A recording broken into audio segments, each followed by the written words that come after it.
السلام علیکم ورحمۃ اللہ وبرکاتہ۔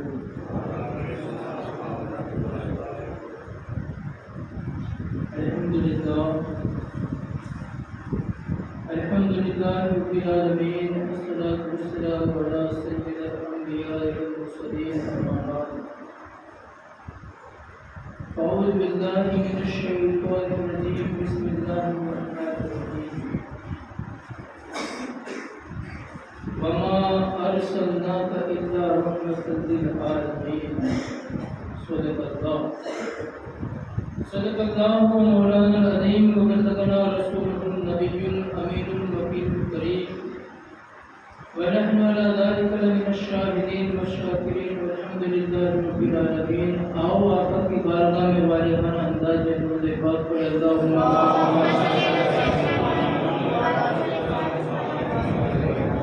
اللہم صل علی سیدنا مولانا محمد نور الانوار وسر الاسرار والسید الابرار، یا سیدی یا حبیبی یا مصطفیٰ صادق الوعد الامین صلی اللہ تعالی علیہ وسلم۔ میرے آقا کے دیوانوں، اللہ ہماری ان محبتوں کو عروج بخشے۔ پچھلے 4-5 غالباً چوتھی جمعہ ہمارا موضوع رحمت عالم چل رہا ہے، اور یہ فائنلی بات ہے، یہ بالکل سچی بات ہے کہ عشق رسول کے بغیر زندگی کوئی زندگی۔ اسی عشق رسول کو لے کر شاعر اپنے انداز میں انوکھے پھول بکھیرتے ہیں۔ تو شاعر کہتے ہیں کہ حقیقت میں وہ لطف زندگی پایا نہیں کرتے۔ یہ بالکل سچی بات ہے۔ وہ سے مراد وہ لوگ ہیں جو رسول پاک کے عشق سے بے خبر ہیں یا رسول پاک کے در سے دور ہیں، وہ سے مراد وہ ہے۔ تو شاعر کہتے ہیں حقیقت میں وہ لطف زندگی پایا نہیں کرتے جو یاد مصطفیٰ سے دل کو بہلایا نہیں کرتا، جو یاد مصطفیٰ سے دل کو بہلایا نہیں کرتے۔ اور میں نے ایک جمعہ میں کہا تھا کہ یہ دنیا کی مسائل کو دیکھ کر ہم کانپتے ہیں، مگر سچی بات یہ ہے کانپنے کی کوئی ضرورت نہیں۔ ایک مرتبہ در رسول پر دستک دو، یہ سچی ہے، مگر آج تک ہم نے دی نہیں۔ تو شاعر کہتے ہیں کہ یہ دربار محمد ہے، یہ دربار محمد ہے، یہاں ملتا ہے بن مانگے۔ دربار محمد ہے، یہاں ملتا ہے بن مانگے، ارے نادا یہاں دامن کو پھیلایا نہیں کرتے، ارے نادا یہاں بس دل سے پکار وہاں پہنچ جاتا۔ اچھا، دنیا کی سسٹم ہے کہ اگر کوئی میرے گروپ کا ہو تو میں دوسرے گروپ پر توجہ نہیں دوں، یہ دنیا کی سسٹم ہے۔ چاہے سیاست کا معاملہ ہو، چاہے پیری مریدی کا معاملہ ہو، چاہے کتابت کا معاملہ ہو، کتابت میں بھی کوئی چن لیتے بس ہمارا تو یہ بولا ہے، باقی کوئی نہیں، یہ معاملے ہوتے ہیں حاجی صاحب۔ تو دنیا کی سسٹم ہے کہ بس ہم جسے مانے اسے مانے، دوسرے کو نہ مانے، یا پھر ہم جسے دے اسے دے، دوسرے کو نہ دے۔ مگر در رسول کی بات الحمدللہ، میرے آقا کا در الحمدللہ۔ شاعر کہتے ہیں کہ ارے یہ دربار محمد ہے، یہاں اپنوں کا کیا کہنا۔ آپ سمجھ رہے ہیں؟ یہاں کوئی پارٹی نہیں، کوئی جھوٹ نہیں، کوئی اپنا پرایا نہیں۔ شاعر کہتے ہیں یہ دربار محمد ہے، یہاں اپنوں کا کیا کہنا، یہاں سے ہاتھ خالی غیر بھی جایا نہیں کرتے، یہاں سے ہاتھ خالی غیر بھی جایا نہیں کرتے۔ اور دنیا میں ہم نے دیکھا ہے 3 فصلیں ہوتی ہیں، سرد کا فصل الگ، گرما کا فصل الگ، اور بارش کا تو ہم جانتے ہی کہ بارش گرتی اسی لیے کہ اس میں فصلیں پیدا ہو، مگر ان فصلوں کا ایک وقت ہوتا ہے، اور دنیا میں ایک وہ سلسلہ ہے جو کبھی ختم نہ ہوگا، ایک وہ فصل ہے جو بغیر پانی کے، بغیر موسم کے تر تازہ رہتی ہے، جسے لے کر شاعر کہتے ہیں کہ شاعر اسے لے کر کہتے ہیں کہ میرے آقا کے اہل بیت کو لے کر شاعر کہتے ہیں کہ رسول پاک کے گلشن کے وہ پھول ہیں، رسول پاک کے گلشن کے پھول وہ پھول ہیں جو بن پانی کے تر رہتے ہیں، مرجھایا نہیں کرتے، جو بن پانی کے تر رہتے ہیں، مرجھایا نہیں کرتے۔ اور ہم میں تو عاشقان مصطفیٰ وہ ہے جسے اللہ نے مال و متا دیا، مگر ہم جیسے کچھ لوگ ہیں جن کے پاس کچھ نہیں، تو وہ کچھ نہ کچھ سامان جمع کر کے پھر رفتے سفر باندھتے ہیں کہ چلو در رسول کی حاضری کر دیں۔ یہ خیال لے کر بندہ زندگی میں جیتا ہے، تو اسے شاعر کہتا ہے کہ جب آپ وہاں جاؤ نا تو شاعر اپنا عشقیہ مشورہ دیتا ہے کہ جب وہاں جاؤ تو وہاں سے لوٹ کر مت آؤ یار۔ تو شاعر کہتا ہے کہ ارے او نہ سمجھ قربان ہو جا ان کے روزے کو، ارے او نہ سمجھ قربان ہو جا ان کے روزے پر، یہ لمحے زندگی میں بار بار آیا نہیں کرتے، یہ لمحے زندگی میں بار بار آیا نہیں کرتے۔ میں دل سے دعا کرتا ہوں کہ اے مالک لمحے جتنے بھی عاشقان مصطفیٰ اس زمین پر موجود ہیں، ان کو دم واپسی سے پہلے تیرے گھر کی اور تیرے محبوب کے در کی حاضری نصیب ہو۔ یارو اب ہم چلتے ہیں ہمارے اوریجنل موضوع کی طرف کہ میرے آقا کی شان کریم، یہی تو موضوع ہے نا، رحمت عالم ہے سرکار کا طرف ہے۔ میرے آقا کی شان کریمی ہمیں کہاں نظر نہیں آتی، بس بات یہ ہے کہ دیکھنے والی نظر چاہیے۔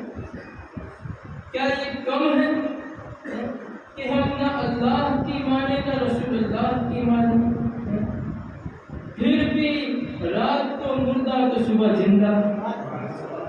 ہاں بس رات کو انسان مردہ ہو جاتا، اسے اپنی ذات کے بارے میں کوئی شعور نہیں ہوتا، تو پھر وہ کون سی ذات ہے یار جو رسول پاک کے صدقے میں اپنے بندے کو سنبھالتی ہے؟ تو میرے رب کی ذات۔ اچھا، سرکار اپنے اقرار صلی اللہ علیہ وسلم کی نسبت میں نے پچھلے بھی کبھی بتایا تھا کہ سرکار کی نسبت وہ نسبت ہے کہ بندے کو زمین سے آسمان اور آسمان سے جنتوں تک پہنچا دے۔ دیکھیے نا، ابھی میں آپ کو محمدی رنگ بتاؤں، محمدی رنگ کسے کہتے ہیں؟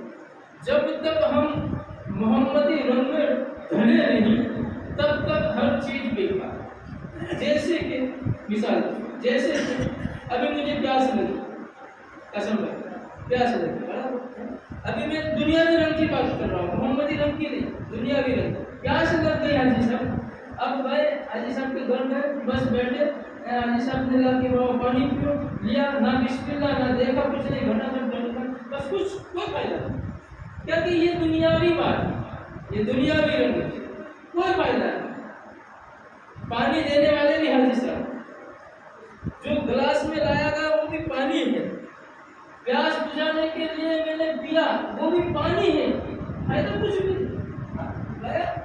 پیاس کی جس لگی تھی وہ اللہ کی طرف سے ختم ہو سکتی ہے، باقی فائدہ کوئی بھی نہیں۔ آپ سمجھ رہے ہیں میری بات؟ اب چلو دیکھتے ہیں محمدی رنگ، الحمدللہ، اور محمدی رنگ میں فائدے کتنے ہیں یہ بتا۔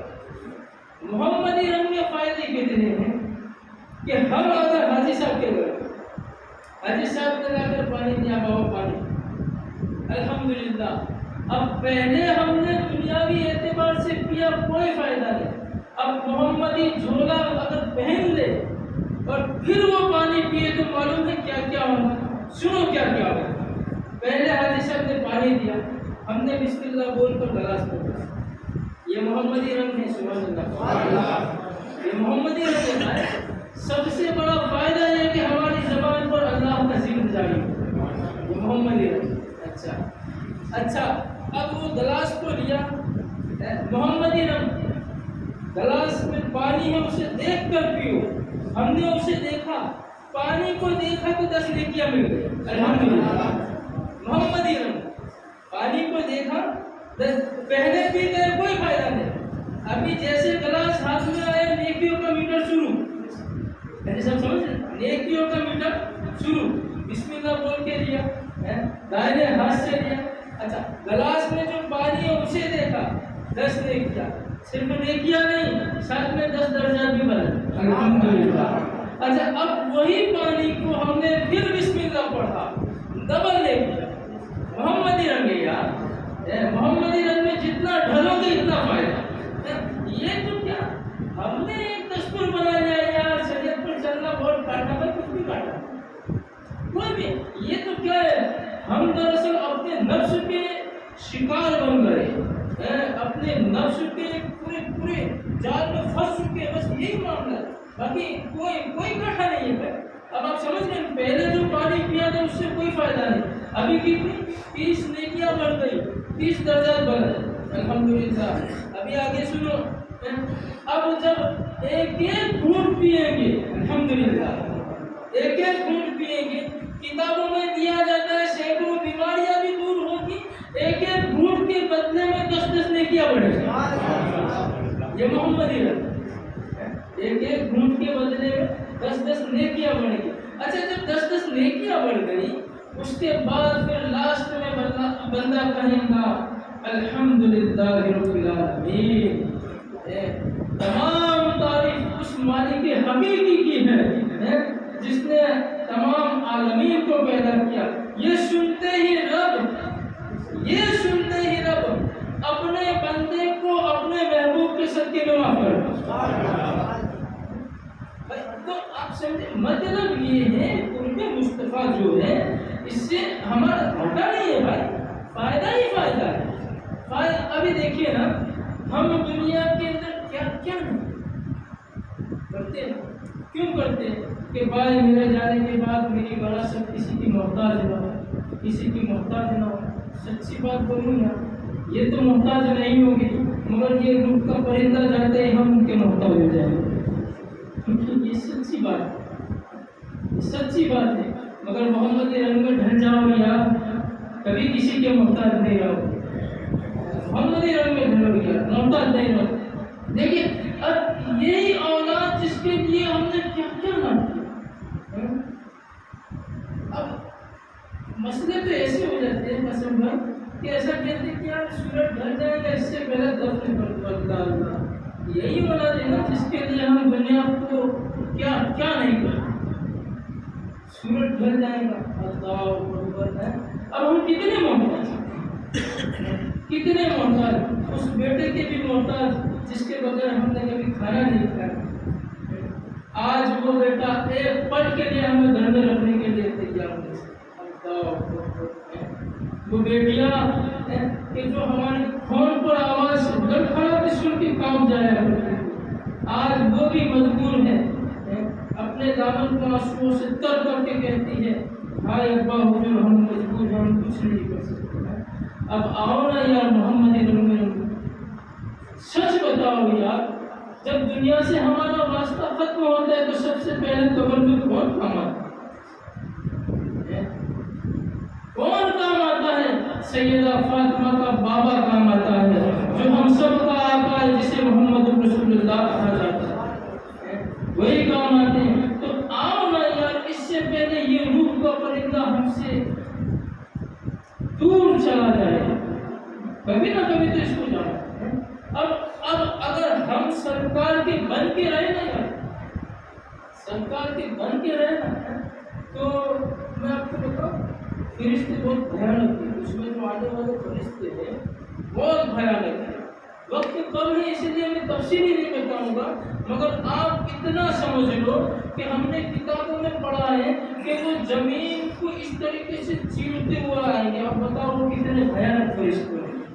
جیسے ہم پانی میں تیرتے ہیں نا ایسے سب، تو زمین پہ ایسے اب بتاؤ کتنے بار ہم تو ٹھوکر مارے تو زمین پر ہمیں لگتا ہے، جب ہمیں ہو جاتا ہے، مگر وہ اتنے بھیانک فرشتے تھے زمین پر چیرتے ہوئے.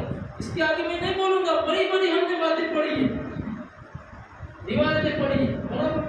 اچھا اب یہ فرشتے آ کر اگر بندے کو جھنجھوڑے تو ہمارا یہ نازک جسم یاد ہے اور یہ ڈر والا سینہ، یہ خوف والا سینہ کہ اگر ہم گھر میں بیٹھے ہو، بجلی گل ہو جائے اور خدا نہ خواستہ چھپکلی یا چوہا ہمارے پاس گر جائے تو ہم ڈر جاتے ہیں.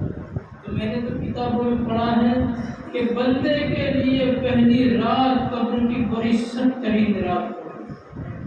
اب بتاؤ وہاں ہم کتنا بھی کیوں جاری کریں گے، کون سے ہمیں حال ہوگا یا کوئی نہیں ہوگا. مگر یارو قربان جاؤ، جب بندہ سچا بنتا ہے وہ تو ہر حال میں بچانے والے، مگر جب سچا بنتا ہے نا تو فرشتے آ کر جھنجھوڑتے ہیں، بتا تیرا رب کون ہے، بتا تیرا دین کیا ہے، بتا ان کے حق میں تیرا خیال کیا ہے.